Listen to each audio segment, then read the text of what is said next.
You might remember this time last year we drove the Jaguar XK-RS up to Coventry to have a little bit of fun with Tom Clarke here from The Enemy. 1 year on, and we're going to see what Jaguar's latest offering, the F-Type, is like on these roads. Are you ready to take the two-seater out for some action? Let's do it. Let's go.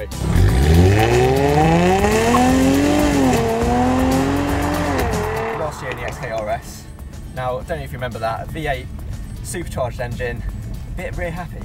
Yeah, but I felt with that the first Jag that actually handled properly, or actually was going in the right direction, because Jags have always just been muscle cars. They've been big sort of wallowy V8s that are great in a straight line, sound awesome, look pretty, but you get nothing in the way of handling in the corners. So it'll be interesting then in this new F-Type to see what Jaguar have done to kind of address that balance, because to be honest they could have made a car which was a straight up killer of a 911, but instead what they have actually is something quite interesting. Now we're in the V6 base model, obviously you've got the V6S on top of that and then the V8S at the top.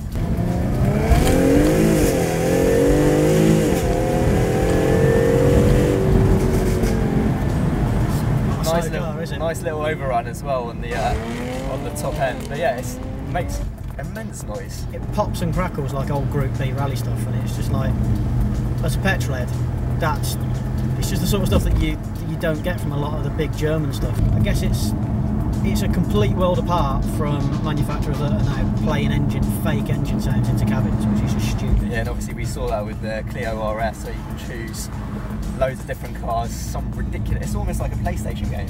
They pretty much just put a PS2 in the centre console. But how does this car feel to drive? Does it feel a bit more nimble and agile than an XK?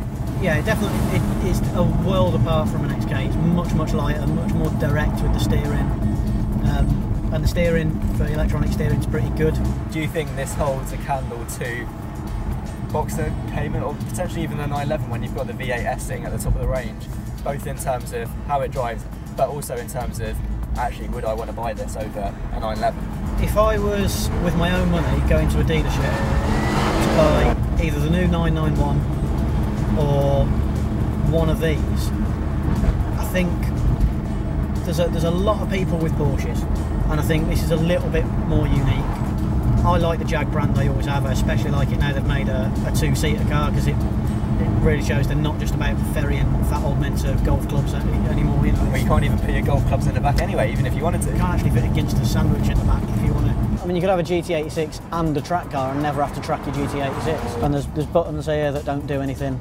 For a car that costs that much? For 70 grand, I think I'd want all my buttons to do everything. Yeah, even if it's just like a bit, it puffs a bit of like water out the back of the headrest. It's got to do something. Yeah, whatever. If it just beeps at me for no reason.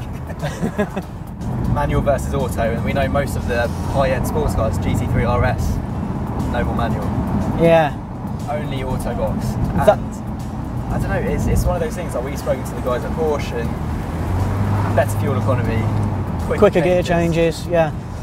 It's a tough one. It is. Do you think having this auto only significantly detracts from the driving experience? I think I'd have to buy another car as well. And then you kind of go, well then, at that point, you could probably get a Boxster or a Cayman with paddles and then still buy a little manual track car, because I genuinely do miss changing gear, and I think it's very easy to forget as you progress all the things that you liked about driving.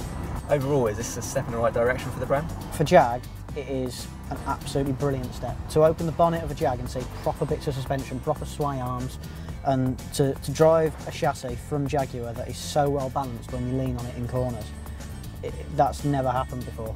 The gearbox is great, it hangs on to gears. It's the best Jag that I've driven.